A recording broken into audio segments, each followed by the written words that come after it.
பிள்ளைகளே, ஆண்டவரும் ரட்சகருமாகிய கிறிஸ்துவின் நாமத்தில் உங்களுக்கு நன்றி செலுத்துகிறேன். ஆண்டவற்றை எப்படி இருக்கிறோம்? சங்கீதம் 65:2 எடுத்து வாசித்தீங்கன்னா, சங்கீதம் 60 யார் கேட்கிறவரு? அந்த முதல் வசனத்திலிருந்து வாசிங்க.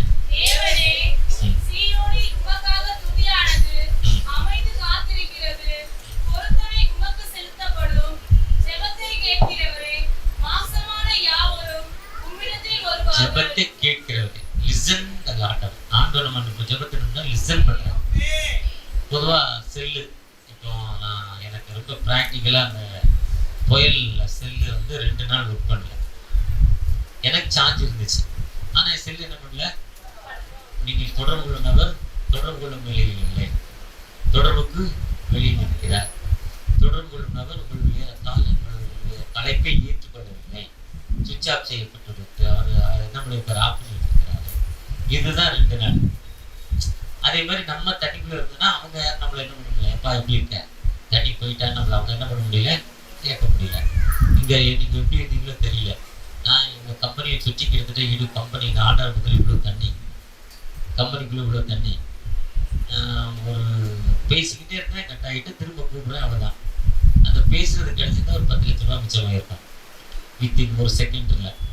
அதுக்கப்புறம் என்ன பண்ணல, நானும் இவ்வளோ போராட்டம். அவங்கள பார்க்கறதுக்காக போகிறேன். போகிற வழியில என் வண்டியில் சாலை முடியல். சரி, அவங்க நேராக கூப்பிட்டு போக சொல்லாங்கன்னா அங்கேருந்து திரும்பி ரிட்டர்ன் கூட்டு போச்சலாம் படலை. நானும் அங்கே எத்தனை பேர் இருக்கேன், அத்தனை நம்பரை என்ன பண்ணுறேன், போராடி பார்க்குறேன். ஆனால் என்ன பண்ணலை. ஆனால் இவர் சொல்கிறாரு, நீ என் ஜெபத்தை கேட்கிறவரே. நம்ம எப்போ கூப்பிட்டாலும் கூப்பிட்ட உடனே நமக்கு யார் ரிசீவ் பண்ணி விடுதலை கொடுக்குறாரு. அவர் சொல்றாரு, கூப்பிட்ட நாளிலே எப்போ கால் பண்ணமோ, எப்போ கால் பண்ணியும் நெருக்கத்திலே உண்மை நோக்கி கூப்பிட்டேன். என் பலனாகிய கர்த்தாவை உண்மை நோக்கி நான் கூப்பிட்டேன். நான் கூப்பிட்ட நாளிலே நான் உனக்கு மறு உத்தரவு கொடுத்து உனக்கு அருளி செய்வேன். கம்பெனிக்கு போயிட்டேன். ஒரு ரூம் மட்டும் கொஞ்சம் ஹைட்டு. அந்த ரூம்குள்ள தண்ணி வந்தா எனக்கு பல லட்சம் லாஸ் ஆகும். அந்த ரூம்குள்ள தண்ணி வர ஒரு 2 mm தான் உயரம் இருக்கு. எவ்வளோ mm? அதுக்கு மேலே தண்ணி வந்துச்சுன்னா அது அந்த ரூம்குள்ள இருக்கிற பொருளாக வீணாயிடும். மற்ற ரூம்குள்ளலாம் தண்ணி வந்துச்சு. என்னையால முடிஞ்ச வரை சேஃப்டி பண்ணிட்டு தகவல் பண்ணி நீங்கள் பார்த்துக்கொள்ளுங்க. இந்த இதுக்கு எல்லைக்கு மேலே வர வேண்டாம். ஃபோன் நாங்கள் யாருக்கும் என்ன பண்ண முடியல. பண்ணால் கொஞ்சம் ஆபத்தை குறைக்கும். ஃபோன் கிடைச்சிருந்தா கொஞ்சம் ஆபத்து வேற மாதிரி குறைஞ்சிருக்கும். தண்ணி போகிறதுக்கு ஒரு வழி பண்ணி வைக்கலாம். எதுவுமே பண்ணோம்ல. நீங்கள் ஒருத்தர் தான் ஜெபத்தை கேட்கணும், ஜெபத்தை ஜெயிச்சுட்டு வாங்க. அதுக்கப்புறம் ஒரு நூல் அளவு கூட, ஒரு மயிர் முடி அளவு கூட, இதுதான் ஒரு நூல் இலைன்னுவாங்க. முடி எம்எம்ல 12 mm, எம்எம்லயும் 100ல் 1 இது முடி. இந்த முடி அளவு கூட அதுதான். முடி என்ன பண்ண முடியாது, ஆட்ட முடியாது, ஒன்னும் என்ன பண்ண முடியாது. இருக்குல்ல வீக்கானது. இதுதான் கடவுளை கொடுத்து ஏமாத்துறோம். எதுக்குடா முட்டைனா கடவுள் கொடுத்துன்னு சொல்லாமா இல்லையா? சொல்றோமா இல்லையா? இந்த பாப்பா புதுசா முகம் தெரியுது எனக்கு கொடுத்தனா. எதுப்பா மொட்டை அடிச்ச? நேற்று ஒரு காமெடி பார்த்துட்டு இருந்தேன். ஒருத்த மயக்கம் மருந்து விட்டு மொட்டை அடிச்சிட்டான். என்னடான்னா, ஐயோ இல்லை மொட்டை நான் இந்த ஊருக்கு வச்சிருந்தேன், அந்த ஊருக்கு போனா எனக்கு லட்டு கொடுப்பாங்களேன்னா, இந்த லட்டை கொடுன்னு லட்டு கொடுத்தான். ஒரு 10 நிமிஷம் ஒரு டைம் பாஸ். இது கொடுத்து இது திரும்பினா இருக்கு வளருது. ஒரு சிலர் எங்க கேட்டிங் சொல்றது தெரியும். அது எதுக்குடா முடி வளர்க்குற கடவுளுக்கு, அதை கொடுத்தாரா இதுக்கப்புறம் கொடு. எப்பவுமே இது என்ன ஆகாது, உரல விட்டுனா வளருமா? எப்பவுமே காட்டல. அந்த விரல் இல்லை கடவுளுக்கு கொடுத்த இடம். இதை கொடுத்து ஏமாத்துறல்ல, ஏமாத்துறதா இல்லையா? நீங்க யாரை பார்த்தாலும் காமெடியா அழகா தமாசா கேளுங்க, விதர்ப்பமா கேட்கக்கூடாது. எப்ப இது வளர்க்குறோம், ஒரு விரல கொடுத்துருவாடா, இல்லை ஒரு கையை கொடுத்துருவாடா, தலையை கொடுத்துருவாடா, வளராது.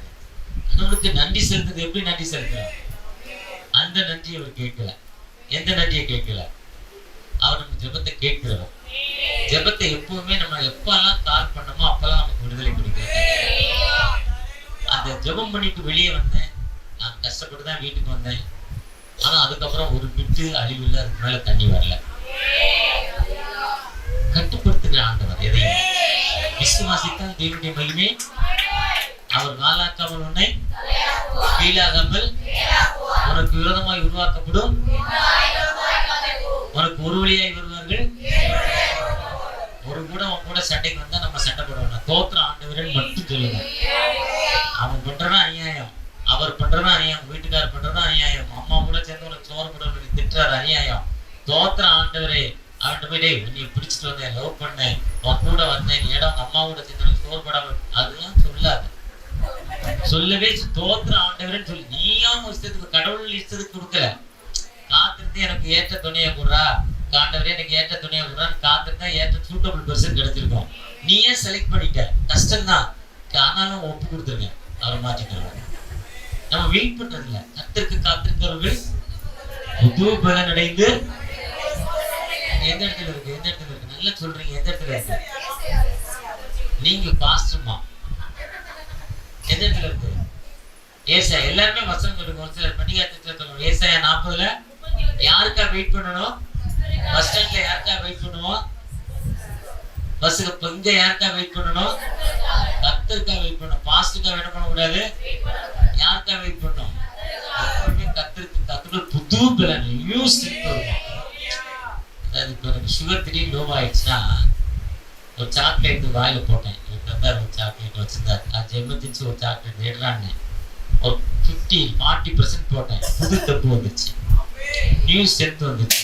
அதே மாதிரி நம்ம எப்பெல்லாம் கடவுளை நோக்கி அதே மாதிரி நீங்க சாக்லேட் இல்லைன்னு வைங்க, ஆண்டவரை நினைச்சிட்டு அந்த மூச்சை இழுத்து விடுங்க. இப்போ ஒரு பெரிய பூஸ்ட் குடிச்ச மாதிரி. இப்போ பாப்பா கொடுத்த காப்பி இதோட 3 மடங்கு ஸ்ட்ரென்த் தான். எத்தனை மடங்கு?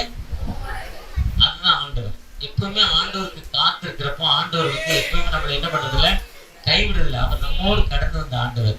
அவர் ஜீவன் உள்ள அந்த ஆண்டவரை நோக்கி பார்த்த முகங்கள் விட்டப்பட்டு போறதில்ல. ஏன்னா அவருக்கு எப்படி நம்ம நன்றி சொல்லணும்னா, ஒரு அம்மா பஸ் ஸ்டாண்ட்ல இருந்தது, பஸ்ல ஏறிச்சு. பக்கத்துல ஒரு டாக்டர் உட்கார்ந்துருந்தாரு, ஆப்போசிட் சைடு பார்த்துக்கிட்டே இருக்கிறார். திடீர்னு வந்தது அப்படி நெஞ்சை பிடிக்குது, முகம் தெரியுது, வேர்க்குது. வேர்க்கிறவுடனே ஐயோ அந்த அம்மா ஹார்ட் அட்டாக் இருக்குன்னு அவர் முடிவு பண்றாரு டாக்டர். அவர் அந்த ஹார்ட் அட்டாக்கு ஃபர்ஸ்ட் எய்ட் என்ன பண்ணணுமோ அதை டச் பண்றாரு. உடனே பஸ்ஸை நிப்பாட்டி ஒரு ஆம்புலன்ஸ் ஏற்றி கொண்டு போய் ஒரு ஹாஸ்பிட்டல் கொடுக்குறாரு. பம்ப் பண்றாரு. ஒரு ஏர் உள்ள விடுவாங்களாம், அதை பம்ப் பண்ணுவாங்களாம் கம்ப்ரஸர்ல. அது போய் டக்கு கிளிக், அதுலேயே கிளிக் ஆகுது. இருந்தாலும் பார்க்குறாரு, அது வந்து இப்போ தேராதுன்னு நினச்சிட்டு அந்த மானிட்டரை பார்க்குறாரு. அதில் கொஞ்சம் துடிப்பு தெரியுது, உள்ள ஜீவன் இருக்கு. திரும்ப கடவுளை நோக்கி ஜீவன் பண்ணிட்டு திரும்ப ஒரு ஃபர்ஸ்ட் எய்ட் பண்ணுறாரு அந்த டாக்டர். ஃபர்ஸ்ட் எய்ட் பண்ணுறப்போ அந்த அம்மா புது பலன் அடைஞ்சி அந்த ஆவிக்குள்ளே வந்துச்சு, பலன் அடைச்சிச்சு. அந்த அம்மாட்ட போய் இப்போ நீங்கள் என்ன நினைக்கிறீங்க? உங்களால் நான் பிழைச்சிக்கிட்டேன்னு சொல்லிச்சு. அது மட்டும் இல்லை, சொல்லிச்சு நான் ஒவ்வொரு பிறந்த நாளையும் ஆண்டவருக்கு நன்றி என்று சொல்லவே சொல்லிச்சேன். நான் எப்போல்லாம் எனக்கு பிறந்த நாள் வந்து இப்போ எனக்கு 64 முடிஞ்சு 65 ஸ்டார்ட் ஆகிடுச்சு. ஒரு சர்டிஃபிகேட்டில் ஞானஸ்தான சர்டிஃபிகேட் வந்து 5/9/60 1960. இப்போ சர்டிஃபிகேட்லாம் 17/12/59 ரெண்டுலேயும் பார்த்தா நான் 54 முடிய போதும். நான் 55 ஸ்டார்ட் ஆகுது, 65 ஸ்டார்ட் ஆகும் போது 64 முடிய போகுது. அப்போ நான் என்ன சொல்கிறேன், தகப்பனே உங்க நன்றி. இத்தனை 65 என்பது உலக பிரகாரம் 60 வயசு ரிட்டையர்டு. 65 வயசு வரையும் நான் பொறுமையாக வேலை செஞ்சுட்டு இருக்கேன்.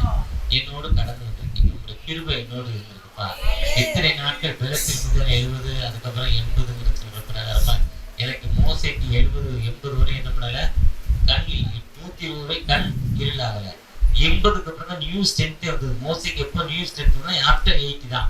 ஃபர்ஸ்ட் 80 வசதியானவர், அடுத்த ஃபர்ஸ்ட் 40 வந்து வயசான வசதியானவர், லக்ஸரி லைஃப். வாலிபத்தில் ரொம்ப ரொம்ப லக்ஸரி லைஃப். அடுத்த அப்போ 40 to 80 வந்து அவருக்கு வந்து ரொம்ப பேட் லைஃப், கஷ்டமான லைஃப், வனாந்தரமான வாழ்வு, வசதி இல்லை. இது மாதிரி சத்தியமூர்த்தி நறுவன் விடுபட்ட வாழ்வு, கைவிடப்பட்ட நிலைமை. 80க்கு மேல தலைமைத்துவம், பெரிய பொறுப்பு. சாதாரணமா எங்கேயோ இருந்தோம் ஒரு பெரிய மக்கள், பல லட்சக்கணக்கான மக்கள் மோசைங்கிற அளவுக்கு ஒரு தலைமை பொறுப்பு.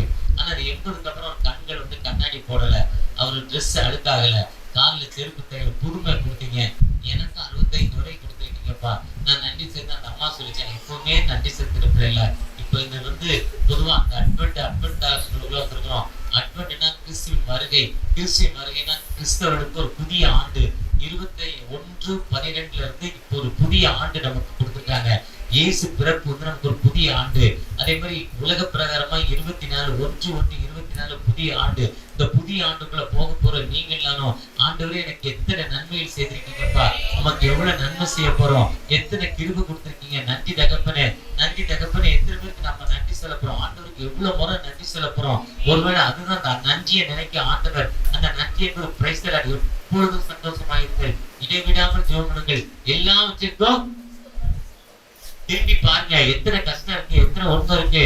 எனக்கு பாத்தீங்கன்னா கடந்த வருஷங்களை விட இந்த வருஷத்துல பிசினஸ் அதிகம், கடந்த வருஷத்தோட இந்த வருஷத்துல தொல்லைகள் அதிகம், பிரச்சனைகள், அமைதியின்மை, பல மோட்டிவ்கள், பல கஷ்டங்கள், வேதனைகள் உண்டு. கடந்த வருஷத்தோட இந்த வருஷத்துல ஊழியத்தின் பாலை வளர்ச்சி அதிகம், ஊழியத்தோட நோக்கங்கள், ஓட்டங்கள் அதிகம். நிறைய இடங்கள்ல கூப்பிடுறாங்க, பெரிய பெரிய மீட்டிங், பெரிய பல லட்சம் மக்கள் கூட்ட கூட்டங்களை வந்து பிரஸ் பண்ண பேசுறாங்க. பெரிய பெரிய தலைவர்கள் மத்தியில் உட்காரக்கூடிய ஒரு தன்மை. புதிதாக NMSஐல ட்ரெஷர்ங்கிற ஒரு பொறுப்பு. NMSஐங்கிறது 2121 ஆண்டுகள், 120 ஆண்டுகள் முடித்து 121ஆம் ஆண்டுக்குள்ள வந்திருக்கிற பழமை வாய்ந்த 400 மிஷனரிகள் இந்தியாவில 25 மாநிலங்களில் அவர் பணி செய்து விதவிதமான எத்தனையோ மக்கள் மத்தியில் ஊழியர் செய்து கடந்த நாள்ல ஜார்க்கண்ட் ஒரு மாநிலத்துக்கு கடந்து போயிருந்தேன். ஜார்க்கண்ட் மாநிலத்துல ராத்திரி இரவு 12 மணிக்கு போனோம். கடந்த நாளில் அங்க அந்த பூஜை நடந்துச்சு. பூஜை அவங்க பண்டிகை, விசேஷமான பண்டிகை. 3 இடத்துல ஒரே நாள்ல பண்டிகையா இருக்கிற லைட், சீரியல் செட் எல்லாத்தையும் போட்டானா, டிரான்ஸ்ஃபார்மர் எல்லாம் எரிஞ்சு போச்சா. 3 நாளா கரண்ட் இல்லை. எங்களுக்கு கொண்டு தூங்குறதுக்கு கூப்பிட்டுருக்காங்க ஒரு இடத்துல. எந்த பக்கம் பார்த்தாலும் இருட்டு, இருள். ஒரு சின்ன ஜெனரேட்டர் ஓடுது, நின்று போச்சு. ஒரு ரூம்குள்ள கொண்டு விடுறாங்க, பாத்ரூம் பார்க்க, பாத்ரூம்குள்ள லைட் இல்லை. நாங்க காலையில இருந்து செல்லை யூஸ் பண்ணிட்டோம். போற இடத்துல செல்லே சார்ஜ் குறைய போகுது. லைட்டு போட்டா சுத்தமா போயிடும். இருட்டோட படுத்து கிடக்குறோம். கொசு இருந்தா இனி எல்லா கொசு கடிக்காது. ஏதோ ஒரு லட்சம் கொசுல ஒரு கொசு கடிச்சா உடம்புல 12 ஆயிடும். ஒரு ஜாதியான கொசு. கொசு நம்மளை கடிக்கணும்னா பிளட் டெஸ்ட் பண்ணிட்டு தான் கடிக்கும். பிளட் டெஸ்ட் 24 நாள் வெயிட்டிங்ல. அது மூந்து பார்த்தோன்னா இது இந்த A குரூப்ல நெகட்டிவ், B குரூப்ல பாசிட்டிவ், இது O பாசிட்டிவ், இது ஒண்ணு பரவாது, இதுல எய்ட்ஸ் வியாதி இருக்கு, எல்லாம் கண்டுபிடிச்சிருக்கோம் அந்த கொசு. அது மூந்து பார்த்தோம். அதே மாதிரி என் உடம்புல ஒரு கொசு கடிச்சா உடம்புல அப்படியே தடுப்பாயிடும். என்ன நானும் மனைவி வரல, அந்த மாதிரி வரல, நானும் பட்டு போயிருக்கேன். ஆண்டவரே போறோம்னா இருட்டுக்குள்ள தான் பார்த்துக்கணும். பயந்து தான் சுத்தி காடா தெரியுது. இருட்ட பாம்பு இருக்குமான்னு தெரியல, அனிமல் இருக்குமான்னு தெரியல. ரொம்ப பயந்து நான் தூங்குறதுக்குள்ள எனக்கு கரண்ட் வேணும், அவங்கதான் எனக்கு தெரியும். நம்முடைய வேலையை செய்ய முட்டி போட்டு படுத்து, முட்டி போட்டு ஜோம் பண்ணிட்டு ஒரே ஒரு நிமிஷம். அதுக்கு மேலே பயமா இருக்கு. தரையில் நிக்க ஏறி கட்டில படுக்கிறேன். தோத்திரம் ஆண்டவரே. அதுதான் எனக்கு சொல்ல ஜெபத்தை கரையில காலையில் 5:30 மணிக்கு கரெக்டா ஜென்ரேட்டர் ஃபயர் ஆயிடுச்சு. 5:30 மணிக்கு அப்புறம் தூங்கல. ஏன்னா 5:30 மணிக்கு அப்புறம் தூங்கக்கூடாது, வேலை இருக்கு. நைட்டு படுத்தது 1:30 மணி. அதுக்கப்புறம் தூங்குறா எனக்கு வேலை நடக்காது. அதுக்கப்புறம் அங்க வந்து சிங்கிடிங்கிற ஒரு கிராமத்துக்கு கடந்து போறோம். சிங்கிடி மோனாபோலிங்கிற ஒரு அந்த டிஸ்ட்ரிக்ட். எழுந்தோடனே காப்பி டீ குடிக்கிறது வழக்கம். இருட்டுல யாரை போய் கேட்க, எங்க போய் கேட்க, ஒரு கோயிலுக்கு இந்திய தவிர வருது தெரியாது, தமிழை தவிர வருதுன்னு தெரியாது. எங்களை கூப்பிட்டு போனவர் ஜஸ்டின். அவர் 7 மணிக்கு வரையினாரு. கரெக்டாக 6:45 வந்துட்டாரு. ஐயா காஃபி கொண்டு வந்தீங்களா? இல்லை நம்ம ஒரு ஃபீல்டுக்கு போகிறோம், அங்கே போய் தான் காஃபிட்டார். என்ன சொல்லிட்டாரு? ஏன்னா கொடுமையா இருக்கு. காலையில காஃபி தானே 20 கிலோமீட்டர் போனோங்க. ஒரு district head quarter. District head குவார்ட்டர்னா இதே மாதிரி இது நம்ம சத்தியமூர்த்தி நகர், இதே மாதிரி பெரம்பூர், இதே மாதிரி கோடம்பாக்கம், வடபள்ளி, இந்த பக்கம் இப்படிலாம் சேர்ந்ததான் நமக்கு டிஸ்ட்ரிக்ட். உருப்படியே ஒரு டீ கடை இல்லை, காடா இருக்கு. காலையில கொண்டு டீ வாங்குறாரு. அதான் டிஸ்ட்ரிக்ட் ஹெட் குவார்ட்டர். அங்கிருந்து 20 கிலோமீட்டர் போட்டு தான் காஃபி கொடுத்தாரு. ஒரு இடத்துல இறக்கி விட்டார். பேசிக்கிட்டே போனா 2 பக்கம் காடுகள், மலை, ஒரு பக்கம் பள்ளம், ஒரு பக்கம் மலை, ஏற்றத்தாழ்வுகள். போற 20 கிலோமீட்டர் மலை தான், ஃபுல்லா மலை தான். மழை பெஞ்சுக்கிட்டே இருக்கு. ஒரு ஷெட்டு முன்னால இறக்கி விட்டார். அந்த ஷெட்டை இருக்குங்க, அந்த ஷெட்டுக்கு இல்லைங்க இதான் சர்ச்சினார். ஒரு இந்த டேபிள் இல்லை, இந்த புல்பீட் இல்லை, இந்த பாக்ஸ் இல்லை, பேட் இல்லை, அந்த ஸ்டாண்ட் இல்லை, ஒரு ஷெட்டு, அவ்வளோதான். தகர ஷெட்டு பார்த்தா வானமே தெரியுது. தகடு ஓட்டை ஓட்டையே ஆயிடும். அதான் சர்ச்சு. சிங்கிடிங்கிற ஒரு கிராமம். சுத்தி பார்த்தா இந்த பக்கம் பெரிய மலை, இந்த பக்கம் பெரிய பள்ளம், முன்னால ரோடு போகுது. எனக்கு ரொம்ப முடிச்சுட்டு வெளியே வந்தோம். நாங்கள் எங்களுக்கு பிஸ்கட்டும் டீயும் வாங்கிட்டு வந்தாரு. அதில் பிஸ்கட் சாப்பிட முடியும் வெளியே கொண்டு வந்தேன். அப்போதான் வெளியே வந்து பார்த்தா ஒரு பக்கத்தில் சின்ன வீடு. அந்த பிள்ளைகளை கூப்பிட்டு ஒரு பிஸ்கட் கொடுத்தேன். ஒரு பிஸ்கட்டை காட்டணும், அத்தனை பிள்ளைகளும் ஓடி வந்துச்சு. பசினால பாடு, பசி, உணவு இல்லை, ராத்திரி சாப்பிட்டோ இல்லையோ பின்தங்கின நிலைமை. ஒரே ஒரு வீடு, சத்தி வீடு இல்லை, தள்ளி தள்ளி வீடா. அங்க சோலார்ல தண்ணி, சோலார்ல மோட்டர் ஓடுற மாதிரி சோலார் ஃபிக்ஸ் பண்ணி வச்சிருக்காங்க. ஓவர் டேங்க்லாம் இருக்கு. இங்க என்ன விசேஷம்? பாம்பு, கரடி, சீட்டாப்பட். சீட்டாப்பட் என்னது? சிறுத்தை. சிறுத்தை பார்த்தோட மனுஷனை அடிச்சு கொண்டுரும். பாம்பு கடிச்சோட செத்துருவோம். கரடி தனியா மட்டும் இது 3 தான் ஃபேமஸ் அந்த ஊர்ல. அங்கதான் குடியிருக்காங்க. நான் ராத்திரி ஜெபம் பண்றப்போ ஆண்டவர் ஜெபத்தை கேட்டேன். அடுத்தது நான் ஜெபம் பண்ண தகப்பல், இந்த மக்களுக்கு ஏதாவது ஒரு உதவி செய்யணும். எங்களுடைய ஜெபத்தை கேட்கிறவர் தான். கடந்த வருஷத்துல ஒரு பெரிய ஒரு அற்புதம் அந்த ஜார்க்கண்ட் மாநிலத்துக்கு எனக்கு ஒரு கிடைக்க முடியாத ஒரு தரிசனம். ஜார்க்கண்ட் மாநிலம் ஒருவேளை நீங்க எல்லாரும் இன்னைக்கு சத்தியமூர்த்தி நகர் எடுத்துக்குவாங்க. நான் ஸ்கூட்டர்ல என்னுடைய பிஸ்னஸ் கொடி விற்க வருவேன். இந்த மனம் வரையும் வருவேன். இதுல ஒரு 4 ரோடு இருக்கு. இதுலையா இங்க தனியா இதில் தான். இதுக்கப்புறம் போக மாட்டேன். நான் சொல்வது 25 வருஷத்துக்கு மேல அந்த பாலம்லாம் போடலை. இந்த சுடுகாட்டுக்கு மேல இருக்க பாலம்லாம் போடலை. அதுக்கப்புறம் 2 தடவை போனேன். என் கையில் காசெல்லாம் பிடிக்கிட்டாங்க. மெயின் ரோட்ல காசெல்லாம் அடிச்சு பிடுங்க. நான் அடிக்கல, பிடிக்கிட்டாங்க. அதுல இருந்து தோற்ற ஆண்டவன்னு அந்த முனையை தட்டி போவாங்க. இன்னைக்கு இந்த இடத்துல இத்தனை சர்ச்சை வந்திருக்கு. இதுக்கெல்லாம் காரணம் யாரு? ஜீசஸ் தானே. இயேசுங்கிற ஒருத்தர் பிறக்கல எப்படி வந்திருக்கான்? எல்லா மக்களுக்கும் மீந்த சமாதானத்தை கொடுத்துட்டார்ல. இந்த பகுதி மக்களுக்கு இப்ப எந்த சர்ச்சுக்கு போனாலும் எங்க போனாலும் என்ன இருக்கு? சர்ச். மேல ஒரு 10 அடி இடம் இருந்தா வாடகைக்கு சர்ச் ஆயிடும். 10 நாள் வர்றாங்க இருக்கு சர்ச்சுக்கு. தாடி எடுத்தா பாஸ்ட் ஆயிருப்பான். முடிய விழுந்தா பாஸ்ட் ஆயிருப்பான். முடிய மாத்திர, தாடியை மாத்திராங்க. இவர் மாத்திட்டாரு சட்டைய. இவர் போடுற சட்டையை மாத்திட்டாரு. பாஸ்ட் மாத்திட்டாரா? பாத்தீங்களா? தோத்திர ஆண்டவர்னு ஜெபம் பண்ணேன். பாஸ்ட் ஒழுங்கா சட்டை போடுறாரு. பாஸ்ட் மாதிரி ஆயிருந்தா இருக்கும். இவன் இப்ப அடுத்து நானும் 80 வருஷமா சொல்லியிருக்க முடியிடுறான்னு. அவன் குதிரை தாடி மாதிரி ஒரு தாடி பாருங்க. அவன் கண்ணாடியில் அவன் தாடி ஒரு நாள் எடுத்துட்டு முகத்தை பார்க்கணும். தாடியை வைக்கவே மாட்டான். 1 லட்சம் ரூபாய் கொடுத்தாலும் தாடி மாட்டான்றான். ஆனா என்ன பண்ற? உலக பிரகாரமா வாழ்ந்துட்டு இருக்கான். ஆனா உண்மையிலே அவன் என்னைக்கு தாடி எடுத்தா அன்னைக்கு பாஸ்ட் ஏத்த மாதிரி சர்ச்சை கிரவுண்ட்ல ஆரம்பிச்சிருவாங்க. அதனாலதான் மில்லியார் சொல்றாரு, நீ தாடி எடுத்துறாரா பாஸ்ட் ஆயிரும், எனக்கு ஆப்போசிட்டா 10 பேரை கூட்டிட்டு போயிருவேன்னு சொல்றாரு. இதுதான் தீர்க்க தரிசனம். நான் வந்து ஜெபம் பண்ணிட்டு இப்படிலாம் அந்த பாஸ்ட் ஆயிட்டான். போய் ஜெபம் பண்ணாரு. எனக்கு வயவலி மாறிச்சு. தோத்திர ஆண்டவரே ஒரு ஜெபம் பண்ணாரு. வயவலி வந்தது. அப்புறம் ஒரு நாள் சாட்சி சொன்னேன். சாட்சியில பிரசன்னம் பிரசன்னம் தேவ பிரசன்னம் ஆகாத பிரசன்னம் பிரசன்னம் தேவ பிரசன்னம். இப்படி பாட்டு பாடினேன். நல்லா பாட்டு ஒரு மெசேஜ் கொடுப்பாரு. அப்புறம் ஒர்க்ஷீட் கொடுத்தாரு. அப்புறம் ஒரு நாள் அவர் கன்வென்ஷன் போயிட்டார். மீட்டிங்ஸ் ஏன்ட்ட 2 நாள் சர்வீஸ் நடத்த சொன்னார். 2 நாள் சர்வீஸ் நடத்தினேன். அதுக்குள்ள 10 பேரை கனெக்ட் பண்ணிட்டேன். அடுத்த மாசம் சர்ச்சை ஆரம்பிச்சேன். இப்ப தானே சர்ச்சை உருவாயிருக்கு. உண்மையா இல்லையா? பொய்யா? இப்ப தானே சர்ச்சை உருவாகுது. அதான் காடி எடுத்தா பெரிய ஆயிடும். பொதுவா அப்படி இருந்த ஏரியா சத்தியமூர்த்தி இப்படி மாறிடுச்சுன்னா ஜார்க்கண்ட் மாநிலம் ஏன் மாறப்படும்? எனக்கு ஆண்டவர் வாழ்வு கொடுத்திருக்கிறாரு. எங்க அப்பா கஞ்சா வைத்தாருங்க. எங்க அப்பா குடிகாரரா இருந்தாரு. எங்க அப்பா பிட்பாக்கெட்டரா இருந்தாரு. உங்க தெருவுக்குள்ள இந்த தெருவுக்குள்ள யாராவது வர முடியுமா? இல்ல இப்படி போய் லெப்ட்ல தான் திரும்ப முடியுமா? ஒரு டெத்துக்கு போனேன். இந்த தெருவும் இப்படி ஒரு தெருவு இருக்கு. இன்னைக்கு இந்த தெருவு சொத்துலவங்க மாதிரி கொஞ்சம் பாஸ்ட் மாதிரி வெள்ளை பேண்ட் வெள்ளை சட்டை போட்டு போனா யாருன்னா என் தோத்திரம் பாஸ்ட் இருக்கிறாங்க.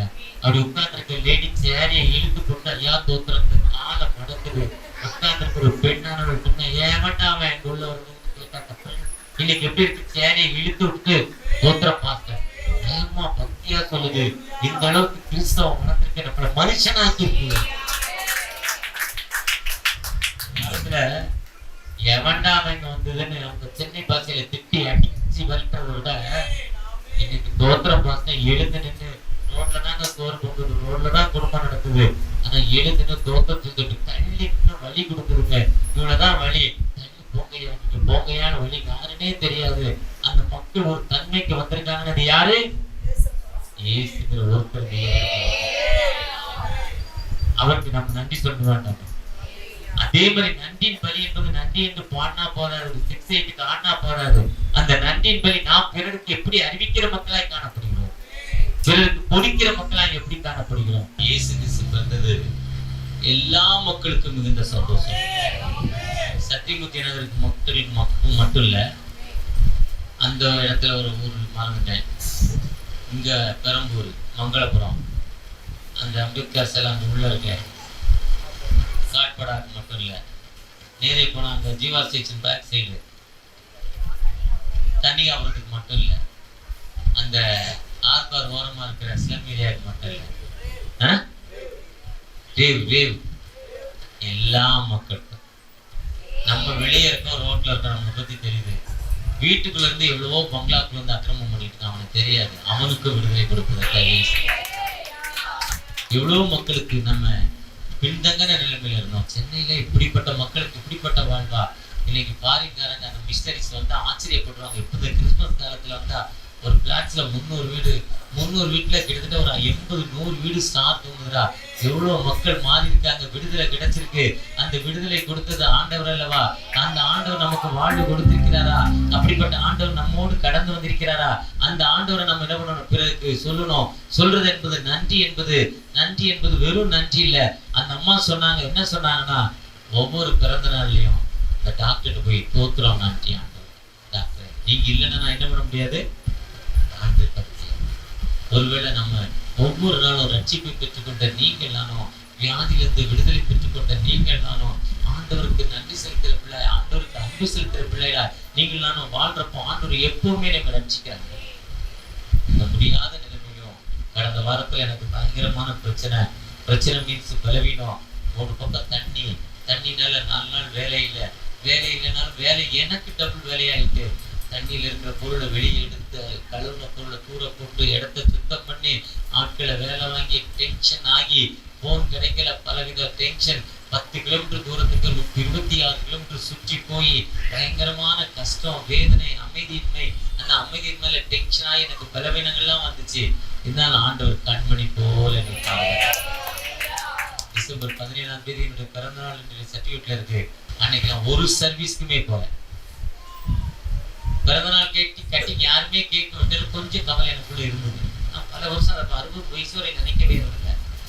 ஆனா பாருங்க, 17-12 ஒரு சிறப்பான கேக் கட்டிங் மோகன்தாஸ் பிஷப் பண்ணார். அவர் தம்பி இருந்தாங்க. பெரிய 1000 பேருக்கு மத்தியில் இதுவரை நடக்காத அளவுக்கு என்ன பண்ணிட்டா. இதுல இவர் தான் போய் போட்டு கொடுத்தாரான்னு எனக்கு தெரியல. இவருக்கு பிறந்த நாள் இவர் சொன்னாரா, யார் சொன்னா போய் சொல்றதே இல்லை யாருக்கு எனக்கு பிறந்த நாள்னு. ஆனா திடீர்னு பார்த்தா கேக் வெட்டிட்டா. அதோட ஆண்டவர் நம்மளை எப்பவுமே உன்னை என்ன பண்ண மாட்டாரு, கைவிட மாட்டாரு. உன்னை என்ன பண்ண மாட்டாரு. நீங்க ஆண்டவர்கிட்ட பாதை என்ன பண்ணணும், ஒப்பு கொடுக்கணும். வேதம் என் காலிற்கு தீபம், பாதைக்கு கர்த்தருடைய வேதம் குறைவிட்டது. ஆத்மாவை ஆபத்தினால் ஜெபத்தை கேட்பார். சிலர் குதிரைகளை குறித்தும் ரதங்களை குறித்தும் மேன்மை பாராட்டுவார்கள். நாங்களும் எங்கள் தேவனாய கர்த்தரை குறித்தே. நீங்க எப்பவுமே எங்க வாழ்க்கையில் இந்த வசனத்தை மட்டும் சொல்லுங்க. உனக்கு விரோதமா 4 பேர் 4 பசங்க பின்னால மிரட்டுறா, தகப்பனேன்னு நீங்க கூப்பிடுங்க. 4 பேர் கூட ஓடிடுவான். இல்ல உன்னை பற்றி அவனுக்கு கண்ணு தெரியாம அவன் கண் இருளாகிவிடும். இதெல்லாம் வாழ்க்கையில நடக்கிற ஒரு சகோதரி சொல்றாங்க. 10 வருஷம் கழிச்சு பாரில இருந்து வந்தாங்களாம். பாரில இருந்து 10 வருஷம் கழிச்சு நண்பர்ல பார்க்க போறாங்களாம். பார்த்துட்டு 20 11 மணியா சுத்தி போனா 20 கிலோமீட்டர், நடந்து போனா 5 கிலோமீட்டர் நடந்து நம்ம போறாங்களாம். அங்க திருடு பையன் சொன்னாங்களாம், ஆண்டவர் என்னோடு இருக்கிறான்னு போனாங்களா. நான் போற வழியில பாத்தீங்கன்னா எடுத்த மாதிரி ஒரு வாலிபன் அருவா வச்சுக்கிட்டு நிக்கிறான், வெட்டுறதுக்கு, இந்த அம்மாட்ட இருக்க நகையை பிடிக்கிறதுக்கு.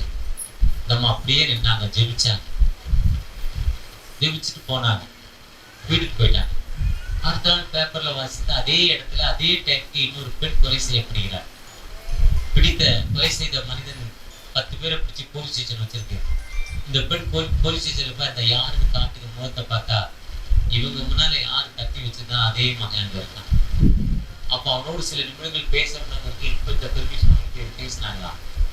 நேற்று நீ அதே டைமுக்கு பார்த்திய, நீ ஏன் என்னை விட்டலைன்னாங்க. நீங்க இந்த வழியா வந்தீங்க, முதல்ல எனக்கு தனியா தெரிஞ்சது, அதுக்கப்புறம் அவங்களோட 10 பேர் கூட வராங்க, என்னை விட பலவாங்க, அதனால நான் பக்கத்திலே வரல, மறந்து விட்டேன், உங்க பக்கத்துல வர முடியாதுன்னு சொன்னாங்க. இதுதான் ஆண்டவர். அப்படிதான் நமக்கு வாழ்வு கொடுத்திருக்கிற ஆண்டவர், நம்மோடு கடந்து வந்திருக்கிற ஆண்டவர், ஜீவனுள்ள ஆண்டவருக்கு நாம் எப்படி நன்றி செலுத்த போகிறோம்? நம்ம ஆண்டவருக்கு எப்படி நன்றி செலுத்த போகிறோம்? அந்த ஆண்டவருக்கு நன்றி செலுத்த ஆண்டவர் நம்மோடு கடந்து வந்திருக்கிறார். பயப்படாதே வலக்கரத்தாலே பாதுகாப்பே,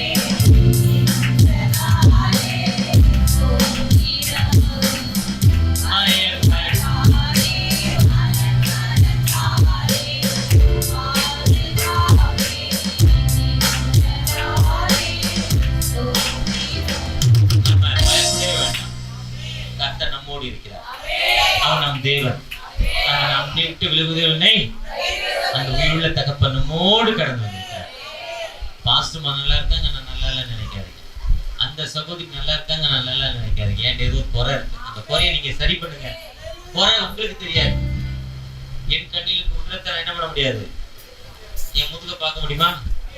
பின்னால ஜாக்கெட் லேடிஸ் இவ்வளவு பெரிய ஒட்டம் வைக்கிறாங்க, அவங்க முதுக அவங்க பார்க்க முடியுமா? யார் பார்க்கணும்? அதே மாதிரி என் குறை எனக்கு தெரியாது. ஆண்டவர்கிட்ட சொல்லுங்க, குறையை மாற்றி விடுதலை பெறுகிற மாட்டேன். நிச்சயம் நம்மோடு கடந்து அறுவடை மிகுதியாலோ இல்லை